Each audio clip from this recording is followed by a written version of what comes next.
All right. All right. All right. All right. Yellow, Michael, yellow. how are you this morning? Oh, I'm fantastic. Um, just uh, going through and reading the comments and the posts back on X from people is so fascinating. Um, People are miserable humans. It's interesting. It's free entertainment. For sure. Well, guys, just to give you some details on what we're doing, we're going to give you kind of a live long range outlook update today. So, if you subscribe to Clarity every day, we put a long range video in the Clarity platform talking about the pattern evolution as we go over the next 2, 3, 4 weeks. And we figured, you know what? It's a holiday week. Let's go live, see how people like that, and we will talk about the extended range forecast and give you all kind of a look at maybe even a little bit why we do these forecasts. Yeah. Right? It's a really critical time right now for the agriculture industry. Really getting into the core of the growing season, into pollination. And we've got a couple of key potential impacts from very warm overnight lows to a potential risk of some heat down the road, even more notable than the short term, that could impact things. And so we're going to highlight that as we go throughout this update today. Brett, let's show 7-day rainfall real quick here on Clarity. This is again, anything you guys can, anybody that has Clarity can access the observed rain. I'm sorry, Brett. Oh, the observed. Um, and you can see right now a couple of things that are of concern, at least in my opinion. There's been a lot of places that haven't gotten rain. Right there in north central Illinois, eastern Iowa, across north central Indiana, there's a lot of corn there, and a lot of the precipitation has been very hit and miss. Now, there are other spots that have had a significant amount of rain and had good rains. It's been the pattern really of the haves and the Mhm. have-nots. If you pull out, Brett, and go to the agricultural soil moisture index, um, and you can kind of see the areas that need the rain, the soil moisture percentile. You can see where folks are dry. They do need rain right now, and the heat will exacerbate that very quickly. It won't take much, especially if the heat can return mid to late month like we think that it can. Um, there could be some problems that may arise here in the overall weather pattern going forward. Now, in the short term, what we're going to look at here is there's still some heat to contend with, and I believe, Brett, on the next slide, we've got even warmer overnight low temperatures. Yeah, I think that because obviously there's this more localized area, if you will, across eastern parts of Iowa, northern Illinois, northern Indiana. It's not a huge area, but as you alluded to, there's a lot of corn in there. Hmm. But many areas have had a lot of rain. You can see that across parts of the lower Ohio Valley. You can see it across parts of the Midwest. There's a lot of corn in northern Iowa, Minnesota, Wisconsin. They've had plenty of rain. But with the humidity, with the moisture, when we do get hot, it tends to support these very warm, humid overnight lows, which can present risks for disease. And we're not even really in the core of the hot period we've been talking about for July, but it is hot. It's not extreme, if you will, but it's hot enough that these squares you see across parts of the Dakotas as we work into tomorrow morning, that's record-breaking warm. It's not Yeah, very often you get 75-degree lows in South Dakota, North Dakota ever, yeah. And right? not to mention, Brett, that um, I think that there's an issue with potentially not well. We'll get into that. I want to get into that later. Warm overnight lows above 70 degrees, is never good for the crops. That's never a good formula for Mhm. good crops. The crop doesn't have the ability to rest, and it's always kind of tense and tight on those warm lows. So let's get into the morning. This is a morning ag report here. It's talking about week one. temperatures from normal. It's going to be very warm here over the next week. It's not, especially overnight. Mm-hmm. I was alluding to, um, a lot of 2010 like action there. In the overnight low temperature forecast, it's very warm in the eastern grain belt. There's no doubt about it. Rainfall here week one. There will be rain. It's not that there's going to be a lack of rain, especially in the central U.S. But Illinois, Indiana, Michigan, that's again a place where the dryness already is with those warm temperatures. There's going to be some concerns there, in my opinion. Um, and then getting into Yeah. week two, uh, we see the warmth trying to return. We're going to talk about that a little bit more here shortly across the Canadian prairies into the Great Lakes as well. And the percent of normal rainfall forecast. What do you have here for week two, Brett? What's the thought there? Yeah, so I think what ultimately happens, we have an upper level low as we get into the week 2 time frame. At first, we'll likely bring the rains further down to the south, right? Hmm. Lower Ohio Valley, parts of the Central Plains. I would imagine that things are a little bit messier than modeled here across the Southern Plains and the Deep South. What then starts to happen as we warm up late in the period, which we're going to demonstrate here in a second, is those areas that may start the period not quite as active to the north start to get more active again. And so you average all that out, and you can see outside of maybe the far northwest plains Canadian prairies, most of the ag belt is normal to above At normal first, precipitation we'll likely in this bring week the 2 rain time frame. further down to the And so, again, I just don't see a widespread, persistent lack of moisture right now. Can you get these stretches like we have in week 1 where there are spots that are a little bit drier? Certainly possible, but we haven't really seen extended dry time outside of those localized areas, and I don't really see that changing ahead. Yep. And so the thought process here, let's go to the 1 to 5 day forecast for precip uh, using latest favored model guidance. It's hit or miss east. All right. It's a little bit more plentiful, if you will, there. And it's needed. It's needed in South Dakota, Nebraska. There's still decent drought there on the drought monitor update Mhm. today. So, the rainfall is needed. We go to the 5 to 10 day pattern, and you can see we're going to still kind of keep things going north of the periphery of the ridge. Um, and there's a little bit better chances for rainfall here from probably a couple storm clusters in the mix. But you can see there, it's not a forecast where there isn't moisture, which is, that's obviously encouraging. We need some more rainfall again in the Ohio Valley, the northern portion of it, not the southern portion. Um, Sure. and then in the 10 to 15, again, the overnight GFS indicating a pattern that again would be favorable for some rain and storm chances here in the eastern grain belt and the Great Lakes. Again, a lot of this is going to be coming from the flow pattern up and over the top of the ridge. So we are not by any means forecasting any type of drought, expansion or anything like that. Our main concern, I guess, if you had to ask us right now, would be heat, and especially nighttime heat, because I don't believe that really is going to go away. And that's kind of like the silent troublemaker there. And the interesting thing, too, has been how bad the data has struggled with this overall. Yeah, and I want to make this. I don't have it pulled up, but we talked about it in one of our long range videos earlier this week.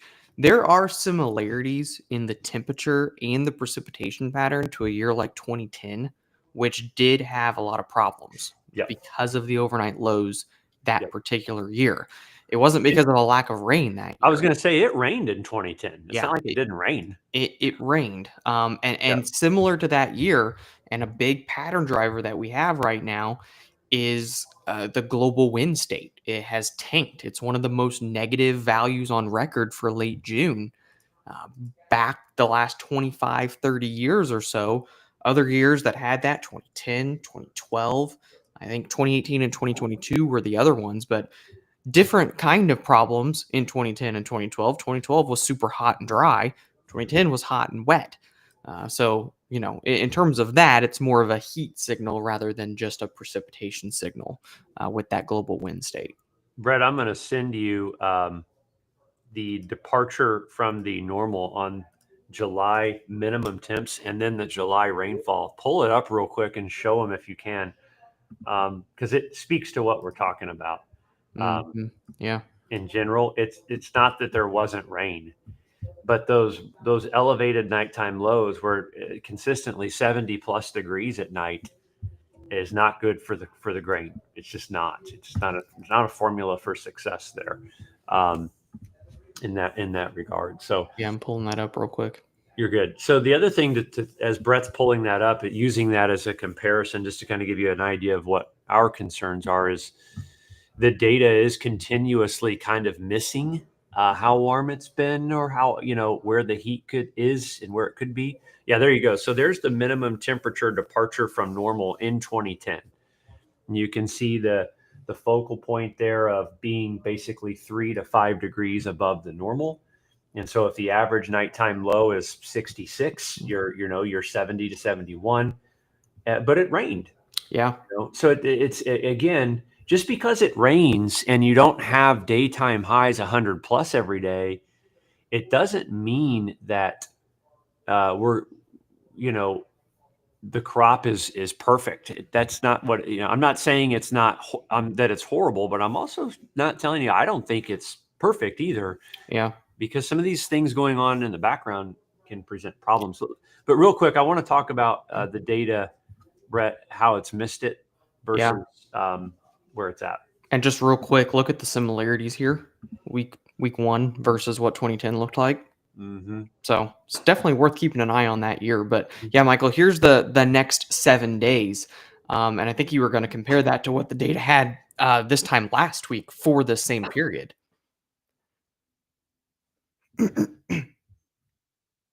So yeah, I'll take over here. Sorry, Bret, I just had a golf ball fly right in front of my face. So, yeah. See, Lucas is causing trouble. Yeah, just a little bit, just tossing a ball around. Well, let's go out with Alyssa for a second. Okay. Anyways, what was the question again? Sorry. So we were talking about current next 7-day forecast compared to what the data had forecasted for this period a week ago. Yeah.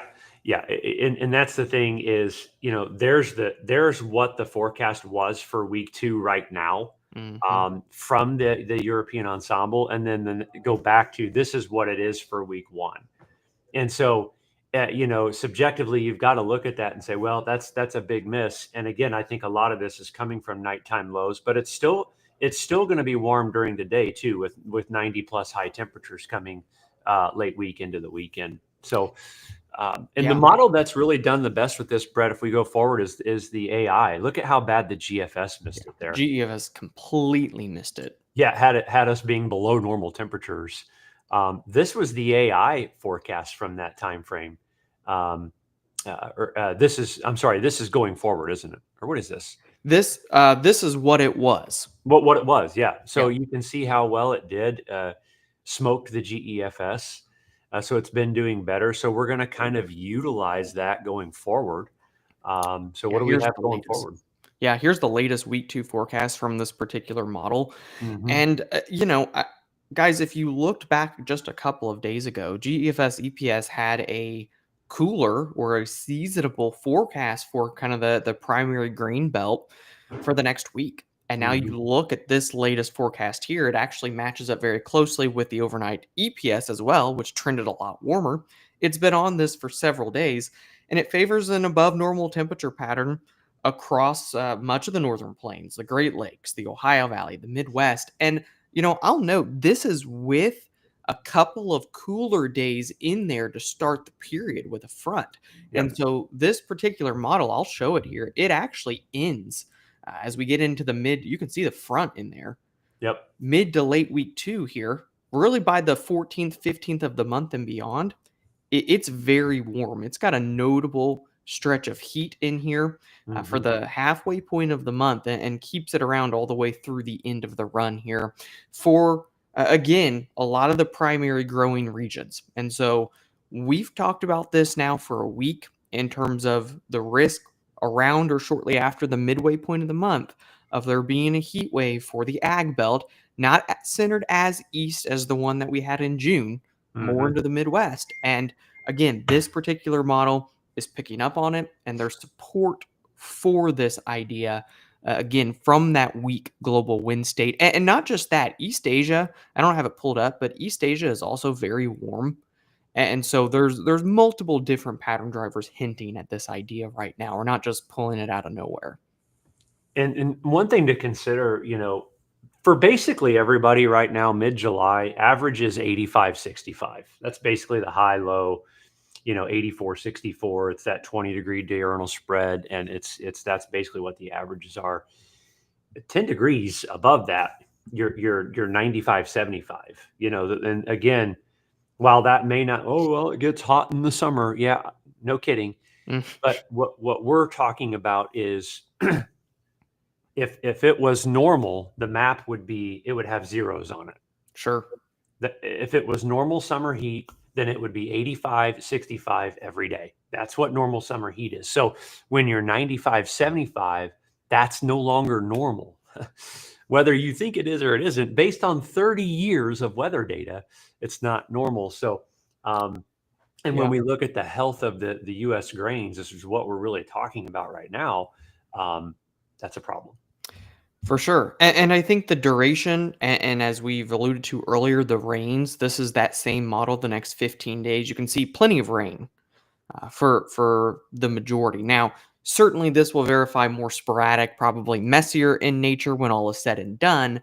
But the overarching idea is that most spots will have rains.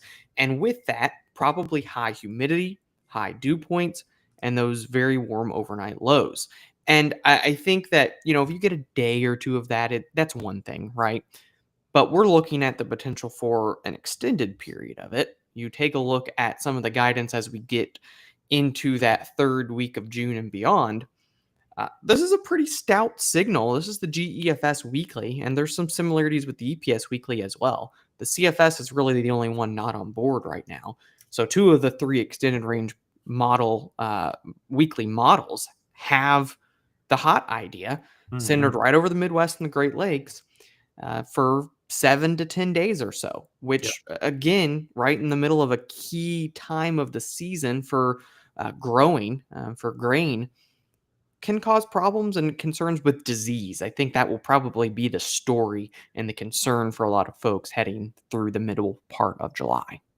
With that look there too, I mean, primarily the precipitation source or the focal point will be north of the major U.S. grain areas. I mean, you can still get thunderstorm clusters, southern Mhm. Minnesota, northern Illinois, Indiana, Great Lakes areas. Um, but widespread beneficial rains and a pattern like that wouldn't really necessarily be the story. Now, again, we're not forecasting a drought here or a lack of rain right now. Anyways, our thought process is, that it just could push moisture out for a bit as heat elevates. So folks that don't get rain, it exacerbates or really reveals the issues and the problem Mhm. spots, especially from warm overnight lows as we get deeper into July. So, Yeah, Brett, what is we have a very, very negatively, a current negative, what we call atmospheric angular momentum. sure. Our global wind pattern is very slow. One of the strongest on records. Yeah, we got down to minus 2.36. There's only a couple of other dates that were a little bit lower than that. I think it was the second lowest dating back to 1990 Mhm. on record. And so that it just doesn't happen very often. Yeah. And so I went through and I looked at all of the dates yesterday for late June because the values lag by a couple of days, and then it normally takes a couple of weeks for us to feel the impacts. And so 20 days after we had the strong late June negative AAM values of 2 or lower, 2 standard deviations or lower, here's what sets up, which again would be right around the midway point of the month or just beyond that. And you can see it does favor the hotter than normal conditions. Mhm. This is specifically since 2000 here. It's always better to look at years that are more recent, more like our current climate setup, if you will. Years beyond 2000, the 1990s, 1980s, 1970s, just not as relevant with the current state of the atmosphere. And so, again, it favors warmth. And I would caution, if you looked back before 2000, you might say, well, some of these years were a little bit cooler east, but at least according to recent climatology, it should favor a hotter stretch mid-July or shortly after. One thing I want to say too, Brett, and then we'll wrap this up, is I'm going to share my screen if you don't mind. Yeah. Because with this pattern, I do think that I do think that we are not out of the risk for the potential to see. Can you see my screen? Yep. There it is. For the potential to see some more of these big thunderstorm clusters, especially in the extended. Now, I want you to watch the European here. Watch, if this particular idea were to come to fruition, this particular setup, again, I'm not saying this is where it's going to be, but a ridge like this, okay, you've got a 597 ridge, you've got a 600 decameter ridge here. This would promote the potential in places like probably, we'll go through the central, kind of the central plains in this particular setup, where there could be some really, really nasty thunderstorm clusters and potentially even derechos. So as that the big heat ridge develops exactly where it goes on the north and east periphery of that ridge, especially one that's going to be that explosive, that strong, you're going to have substantial levels of instability. Like, in this particular situation, you've got, almost 7,000 joules of CAPE.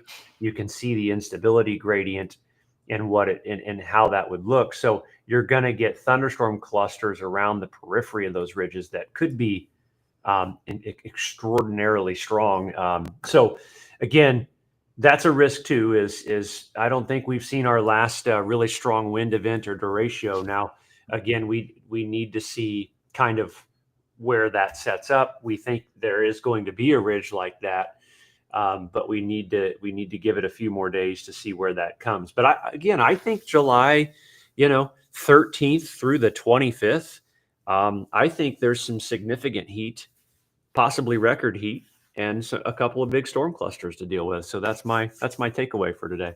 Yeah, I 100% agree. And I just want to make the note, I threw it up on the screen, especially if you're in the ag industry watching. I see we've got a good amount of people watching on Twitter or X right now, if you will.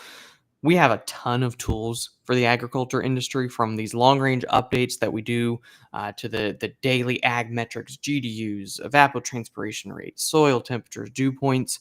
The spray forecast is really big. We just did an article yesterday talking about some of the new EPA restrictions regarding spraying and pesticides and applications. And so that spray forecast is more valuable than ever. Would highly encourage you to check out our trial. Can reach out to one of our meteorologists if you do the chat feature and talk to us, and we're going to be sending you insights and nowcast to basically keep you up to date at all times regarding the weather in the grain belt and everywhere. But obviously it's a very critical time for agriculture. Yeah. Well, guys, thanks for hopping on today and watching the long range analysis. If you got questions, you can comment under the recording or something. We'll get to you as we can. Wish you all a very safe and happy 4th of July. Talk to you soon. Yeah. Thanks, guys.